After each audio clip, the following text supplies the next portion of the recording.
children were able to run on its surface without puncturing it. In fact, they practically slid down the hill, skating on the shimmering, treacherous veneer. A sharp whistle pierced the air. At the sound, the first child tried to stop, continued sliding, then fell to the side, perhaps deliberately to gain some purchase on the slippery slope.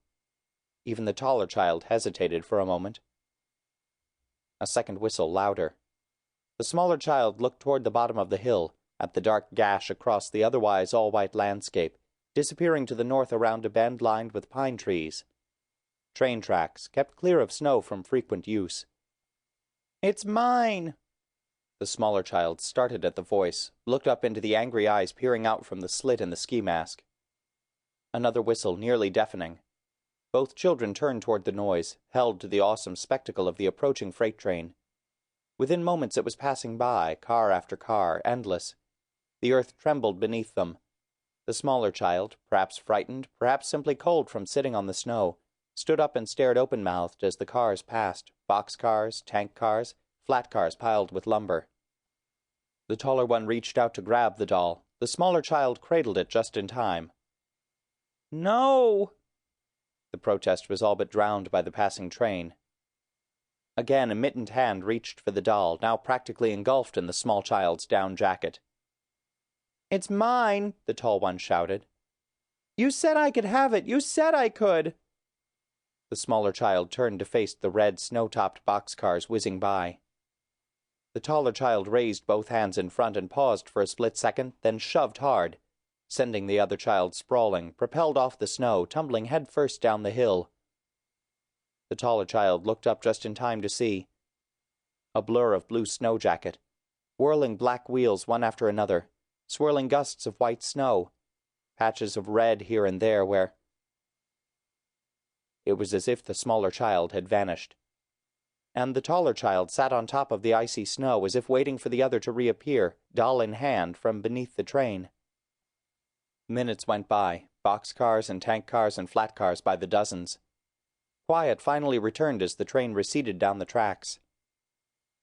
The taller child stood up and slid down the hill, eyes averted from the flattened jacket and blue jeans on the track, staring instead at the tail of the train disappearing around the distant bend. At the edge of the track the child finally glanced down, then quickly away, and started up the hill, panting, slipping, falling back. 3 feet up, 2 feet back down again. Eyes red, tears welling up. "I didn't mean it. I didn't mean it." "Mama!" The child stopped halfway up and listened. The tinny notes were faint, muted by the snow. Had the tiny music box inside the doll been on all along? No. Then why was it on now? The music was irresistible, hypnotic, its very faintness drawing the child back down the hill. Eyes averted as before, the child approached the track, crouched, felt around the body, looked squarely at it for one brief second, then grasped the doll and stood up. The child stared at the doll, fresh splotches of red dotting its slender body, the music sharper now, more precise. "Somewhere over the..." The child switched off the music and turned to address the mangled heap on the track. "He's my wizard!" A step back, breath smoke puffing from the mouth hole in the ski mask. "My wizard!" Hugging the doll, the child began the slippery climb to the top of the hill. Saturday, January 28th. Chapter 1. Julia Mallet leaned over the bed and gently stroked her daughter's forehead. "Want a song, honey?" Emily nodded. "Which one?" "You know, Mommy, I'll start. Somewhere over the rainbow." Emily had inherited her mother's throaty voice. On the phone she was often mistaken for much older than her 4 years. By the time they got to Troubles Melt Like Lemon Drops, Emily's eyes were starting to close. Julia sang Why Oh Why Can't I solo and had turned to go when a burst of laughter from the party on the other side of the closed door got through to Emily.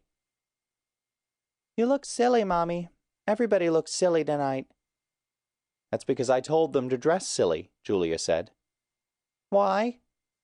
"Because it's my 35th birthday and I asked everybody to dress the way they looked 17 years ago in 1977. "Why?" "Because that's the year I started college and a lot..."